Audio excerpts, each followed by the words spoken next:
تو یہاں پر اور اب ذرا ایک اور کرکٹ کے حوالے سے بات کریں کیونکہ ہم نے کل دیکھا کہ کل کینیڈا میں جو انٹاریو میں جو ہوا تھا اسلاموفوبیا جس طریقے سے بڑھتا جا رہا ہے، اور کینیڈا ایک ایسا ملک جو کہ امن پسند ملک جس کو کہا جاتا ہے، جو ایک فلاحی ریاست جس کو کہا جاتا ہے، وہاں پر ایسا واقعہ ہونا بہت زیادہ تشویشناک بات ہے۔ بلا شبہ، اور ظاہر ہے کہ اس واقعے نے پورے ملک کو ہلا کر رکھ دیا ہے، اور ہم نے یہ خبر نشر بھی کی تھی گزشتہ روز بھی کہ 4 افراد کو کس طرح سے، جس میں 2 خواتین اور 1 بچی تھی شامل تھے، ان کو جناب کس طرح سے موت کے گھاٹ اتار دیا گیا، اور پولیس اس واقعے کو نفرت پر مبنی جرم قرار دے رہی ہے۔ دہشت گرد نے پاکستانی خاندان کو منصوبے کے تحت اس وقت نشانہ بنایا جب وہ معمول کی چہل قدمی کر رہے تھے۔ بالکل جی، اور مسلمانوں کے خلاف کینیڈا میں نفرت انگیز واقعات کوئی نئی نہیں ہیں، بلکہ 2017 میں مسجد کے باہر دہشت گرد کی فائرنگ سے 6 افراد جاں بحق ہوئے تھے، 8 افراد زخمی ہوئے تھے، جبکہ کینیڈا میں مسلمانوں کے خلاف 2019 میں 181 واقعات ہوئے تھے ہیٹ پر مبنی،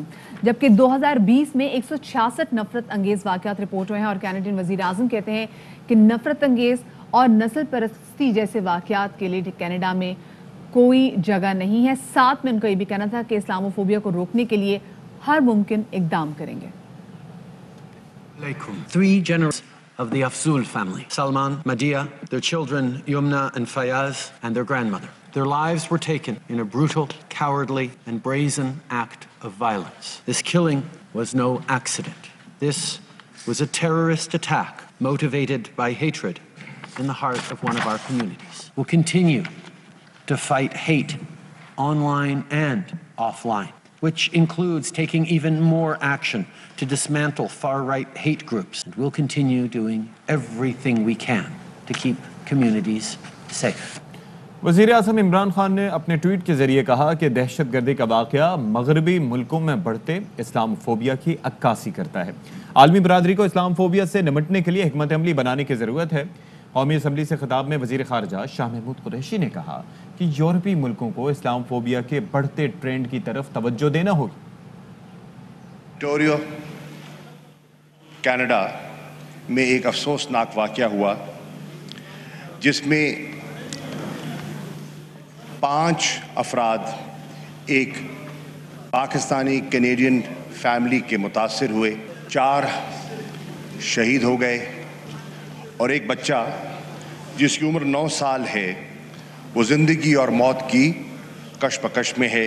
اسلاموفوبک اٹیکس یہ ایک ٹرینڈ ہم کچھ عرصے سے دیکھ رہے ہیں، they are on the rise in the western world. پچھلے 2 سال سے ہم انٹرنیشنل کمیونٹی کی توجہ اس طرف مبذول کروا رہے ہیں۔ یہ بڑھتا ہوا ایک ٹرینڈ ہے جو تشویشناک ہے، اور اسلاموفوبیا کو کرائم اب ڈکلیئر کرنا پڑے گا، کیونکہ اشفاق وہ لوگ جو کہ کینیڈا میں، امریکہ میں یا دنیا کے کسی بھی حصے میں رہتے ہیں، جب وہ حجاب لیتے ہیں تو اسپیسیفکلی میں دیکھا ہے کہ لوگوں کی نفرت ان سے بہت زیادہ بڑھ جاتی ہے۔ آپ نے بھی فرانس کا نام لیا تو وہاں پر بھی ہم نے دیکھا کہ کس طریقے سے لوگ جو ہیں وہ ان لوگوں پر اٹیک کرتے ہیں جنہوں نے حجاب لیا ہوتا ہے، جن کی شکل سے پتہ چل جاتا ہے۔ باقاعدہ آپ یہ دیکھیں کہ ان ملکوں میں قانون سازی کی جا رہی ہے، جہاں پر اسلام فوبیا کی بات کی جاتی ہے، گستاخانہ خاکوں کی اشاعت کی اگر ہم بات کریں تو وہاں پہ فریڈم آف ایکسپریشن آ جاتا ہے، وہاں پر جناب فریڈم آف ایکسپریشن آ جاتا ہے، لیکن ہولوکاسٹ کے معاملے پر فریڈم آف ایکسپریشن نہیں ہوتا۔ تو بہرحال کافی تضاد پائے جاتے ہیں ایون مغربی معاشرے میں بھی۔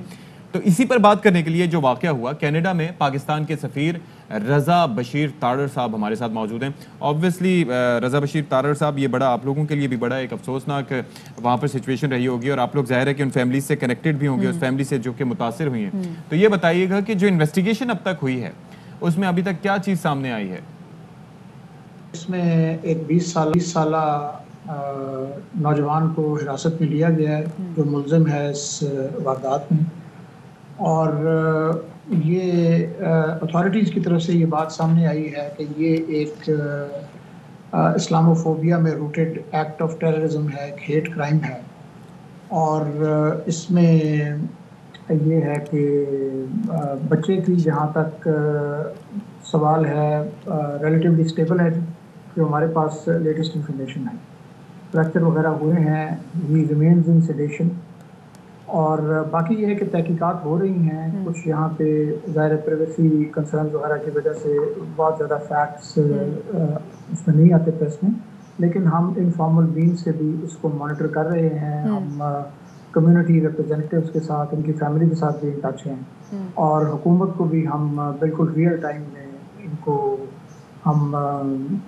وی آر کیپنگ دیم اپڈیٹڈ. وزیر خارجہ صاحب بذات خود اس معاملے کی نگرانی کر رہے ہیں، اور تمام رات ہم ان کو اپڈیٹ کرتے رہے ہیں، اور آپ نے دیکھا بھی ہوگا. بالکل. اور عزیز صاحب، دس از دا ہائی ٹائم کہ اب ہم وائٹ ٹیررزم کو بھی دنیا کے سامنے لے کر آئیں کہ کس طریقے سے وائٹ ٹیررزم کی وجہ سے معصوم لوگوں کی جانیں جاتی ہیں. اب یہ بتائے گا کہ جو 20 سال کے جو حملہ آور تھا، اس سے متعلق کیا معلومات سامنے آئی ہیں؟ کیا اس کا کسی دہشت گرد تنظیم یا گروہ سے کوئی تعلق ہے، کسی کے رابطے میں تھا؟ اور اگر یہ نہیں بھی ہے، اگر کوئی اور مسلمان کسی بھی پاکستانی کسی سے بھی ایسی چھوٹی سی بھی غلطی ہوتی تو یہاں پر تو پورے اس کے گھر والوں کو گرفتار کر لیا جاتا ہے، لیکن نہیں، صرف ایک شخص کو گرفتار کیا گیا یہاں پر. جی بالکل ہو سکتا ہے جی. یہ ابھی مطلب اس پہ انڈیکیشنز ہیں، ظاہر ہے جیسے جیسے انویسٹیگیشن ہوگی. بہرحال یہ ہے کہ 20 سالہ نوجوان ہے، ظاہر ہے اتنا میچور تو نہیں ہوگا، کوئی نہ کوئی اس کو مس گائیڈڈ کسی ایڈیالوجی میں سکتا ہے کہ اس کا ہو اعتقاد.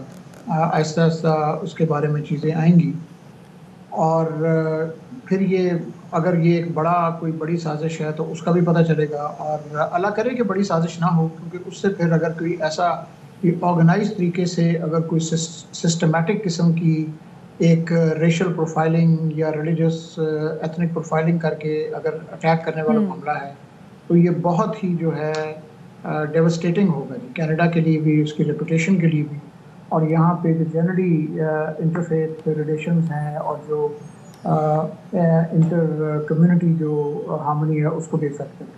جی بہت شکریہ رضا بشیر تارڑ صاحب ہمارے ساتھ موجود ہیں. ہم شور کہ اس واقعے پر لازمی طور پر جو کیفر کردار تک اس مجرم کو پہنچایا جائے. یہاں پر ایک بریک لیتے ہیں ہمارے ساتھ.